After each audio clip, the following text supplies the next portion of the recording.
In 2004, Congress recognized that American students were falling behind globally in math, science, and reading test scores.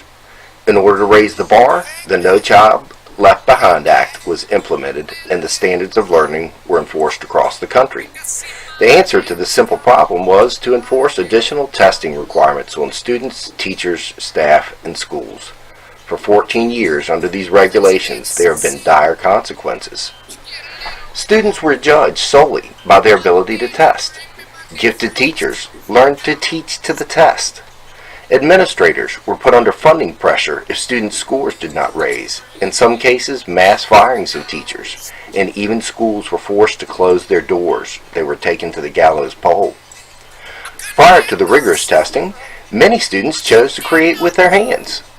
They applied science, math, and reading to a production skill, such as welding, carpentry, electrical, and other trades. These type of classrooms and education quickly gave way to the demands of the SOL testing. Yet, is testing really how the world works?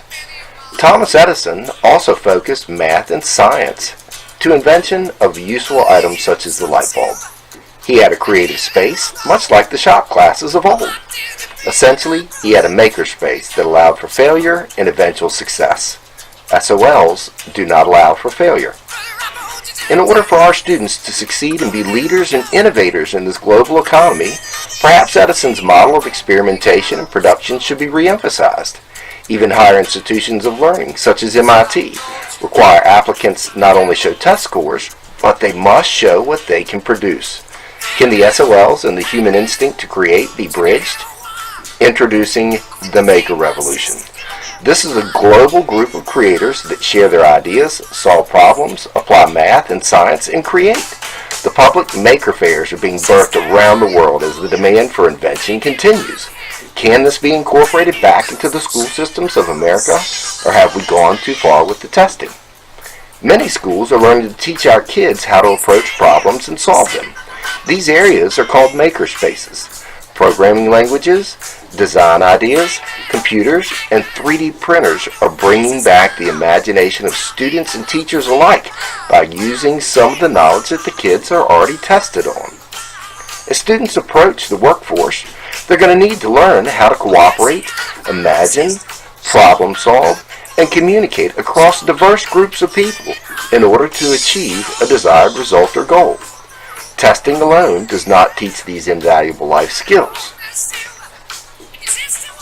These over-tested students will be building our future communities, cities, governments, and infrastructure for our future, for your future.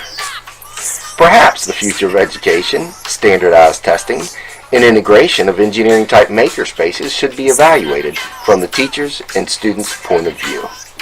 Have they been heard before congressional acts continue to demand testing be the primary focus in public schools? If not, the default answer will be the same testing schedule for the past 14 years with the same result.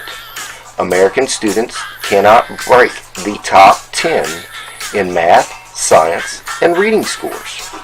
Perhaps our children, the future leaders of America, should have their maker spaces, a space where they can fail, learn, and try again. Can testing alone really be the answer for our public schools? The testing is black and white, right or wrong. What would it look like if students were allowed to use their full creative potential? Then maker spaces in the public school systems could create a full color spectrum of each child's true ability. Welcome to the Maker Revolution in education in America.